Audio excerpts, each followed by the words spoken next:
छात्रों नमस्कार। जैसा कि आप सभी लोग जानते हैं, हम हिंदी के क्रम में आज एक नया वीडियो लेकर के आप लोगों के समक्ष पुनः प्रस्तुत हुए हैं। और वो वीडियो जो है आचार्य रामचंद्र शुक्ल जी के जीवन परिचय से संबंधित है।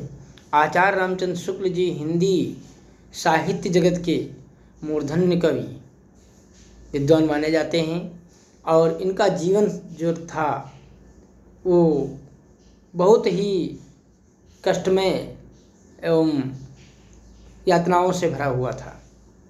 कहने का तात्पर्य यह है कि इतनी यातनाएं, इतना समस्याओं से ग्रसित होकर के भी शुक्ल जी ने हिंदी जगत को, हिंदी साहित्य को एक नई दिशा और दशा देने का कार्य किया।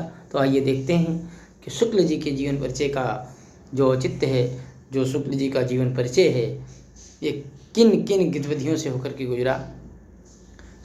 आचार्य रामचंद्र शुक्ल का जन्म, या यूं कह लीजिए हिंदी साहित्य जगत के सूर्य आचार्य रामचंद्र शुक्ल जी का जन्म 1884 ईस्वी में बस्ती जिला के अगोना नामक गांव में हुआ था। कहाँ हुआ था? 1884 ईस्वी में बस्ती जिला के अगोना नामक गांव में हुआ था। इनके पिताजी का नाम श्री चंद्रवली शुक्ल था, जो सरकारी महकमे में कर्मचारी हुआ करते थे। उस समय जो सरकारी महकमे में कर्मचारी हुआ करते थे, इनके पिताजी श्री चंद्रवली शुक्ल थे। इनकी प्रारंभिक शिक्षा राठ हमीरपुर में प्राप्त हुई। इसके बाद इन्होंने मिर्ज़ापुर में हाई स्कूल की परीक्षा उत्तीर्ण की और इसके उपरांत इनका नियमित विश्वविद्यालयी क्रम जो था वो टूट गया। मिर्ज़ापुर के ही स्कूल में जहाँ से इन्होंने शिक्षा प्राप्त की, वही स्कूल में इन्होंने कला के टीचर यानी कला के अध्यापक के रूप में कार्य करना प्रारंभ कर दिया, अध्यापन कार्य प्रारंभ कर दिया। और बाद में शुक्ल जी हिंदी शब्द सागर के संपादन में वैतनिक सहायक के पद पर बनारस आ गए। कहाँ आ गए? वैतनिक सहायक के पद पर बनारस आ गए और वहाँ पर ही अपना कार्य प्रारंभ कर दिए। यहीं पर काशी नागरी प्रचारणी सभा के विभिन्न पदों पर कार्य करते हुए शुक्ल जी को एक नई ख्याति प्राप्त हुई। जो कह लीजिए कि शुक्ल जी प्रतिभा के तो धनी थे ही, और इन्होंने हिंदी साहित्य जगत को एक नई दिशा और दशा देने का जो अभूतपूर्ण कार्य किया, तो वो विशेष कार्य था। आचार्य जी कुछ दिनों तक नागरी प्रचारणी पत्रिका का संपादन करते रहे तथा संपादन के कार्य को पूरा हो जाने के पश्चात ये हिंदू विश्वविद्यालय बनारस में ही हिंदी विभाग के अध्यक्ष के रूप में नियुक्त हुए। जब बाबू 1937 में श्री बाबू श्याम सुंदर दास जी जब अवकाश ग्रहण कर लेते हैं, तो उस समय कोई हिंदी विभाग का अध्यक्ष नहीं था और ये हिंदी का अध्यापन कर ही रहे थे बनारस में। तो इनको जो है हिंदी विभाग का अध्यक्ष नियुक्त कर दिया गया और इन्होंने बड़े ही सूझबूझ के साथ में उस पद को जो है, उस पद की गरिमा को निभाया, उस पद के पदत्व को निभाया। अपना पूरा कार्य, संपूर्ण कार्य जो है बड़े ही अच्छे ढंग से व्यतीत किया। कहने का तात्पर्य यह है। और बाद में इन्होंने इस पद को इतना गौरवान्वित कर दिया कि लोगों में इनकी एक चर्चा का विषय बन गया।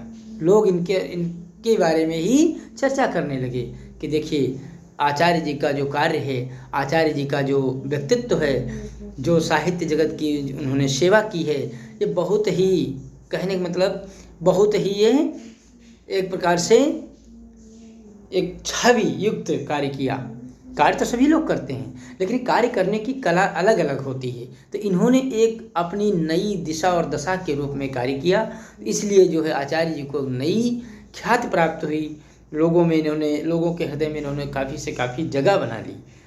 लेकिन सन 1941 को रात्रि लगभग 9 बजे इनको श्वास का दौरा पड़ गया और श्वास के दौरा पड़ते ही ये हिंदी जगत का सूर्य सदैव सदैव के लिए, ये कह लीजिए सदा सदा के लिए अमर हो गया, या सदा सदा के लिए इस धरती से विदा ले लिया।